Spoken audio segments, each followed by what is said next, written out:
একমাত্র কারণ হলো বিআরবির নিম্নমানের মিটার ক্রয় করা। এটার নির্যাতিত বিশেষ করে মিটার কাম মেসেঞ্জার থেকে লাইনম্যান, জুনিয়র ইঞ্জিনিয়ার, সহকারী জুনিয়র ইঞ্জিনিয়ার, এজিএম কম এবং জিএম স্যার পর্যন্ত এই বুথরের বিল নিয়ে নির্যাতিত আমরা, এবং গ্রাহক তো একমাত্র নির্যাতিত হচ্ছে, আমরাও নির্যাতিত হচ্ছি। চুক্তি থেকে মুক্তি চাই এবং অভিন্ন সার্ভিস করতে চাই। আমরা চুক্তিভিত্তিক চলাকালীন অবস্থায় আমাদের প্রথম যোগদান থেকে আমরা বেনিফিট চাই এবং আমরা বিলিং অ্যাসিস্ট্যান্ট, আমি একজন নিয়মিত বিল সহকারী, কিন্তু আমার চুক্তিকালীন সময় 10 বছর কেটে গেছে, কিন্তু আমি চাই আমার যোগদান থেকে আমাদেরকে বেনিফিট দেওয়া হোক এবং অবিচ্ছিন্ন সার্ভিস করতে চাই। এবং ওই যে কানামানা নিয়ে আমাদেরকে সংসার আর এখন চলছে না, আমরা চাই ওদেরকে জন্য মুক্তি দেওয়া হয়। ওরা যদি চুক্তি থেকে মুক্তি পায় তাহলে আমরাও সুখেশন দিতে বিলিং অ্যাসিস্ট্যান্টে কাজ করে চলে যাবো। আমাদের কেন্দ্রীয় নির্দেশনা মোতাবেক আমাদের আন্দোলন চলমান আছে, আমাদের চলমান তীব্র থেকে তীব্রতর হচ্ছে।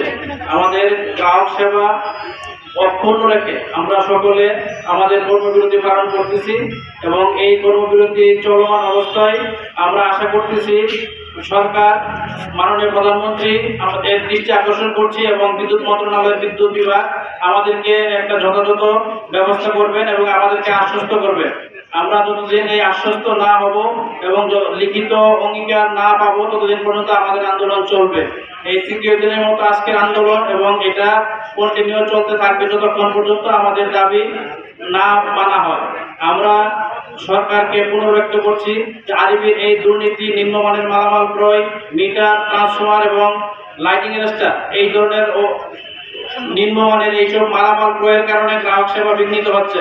গ্রাহক আমাদের উপর চরম ক্ষুব্ধ এবং ভুতুরে বিল, বিশেষ করে ভুতুরে বিল, এইসব মিটারের কারণে আমাদের বেশিরভাগ ভুতুরে বিলের করার কারণে গ্রাহক আমাদের উপর চরম ক্ষুব্ধ।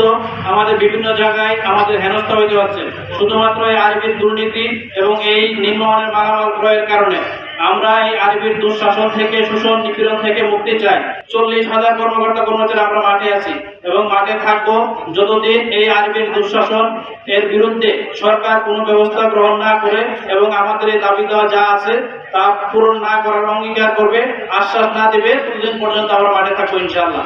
আমাদের যখন আরবি নিয়োগ দেয় ওই সময় দুর্নীতির মধ্যে নিয়োগ দিয়েছে।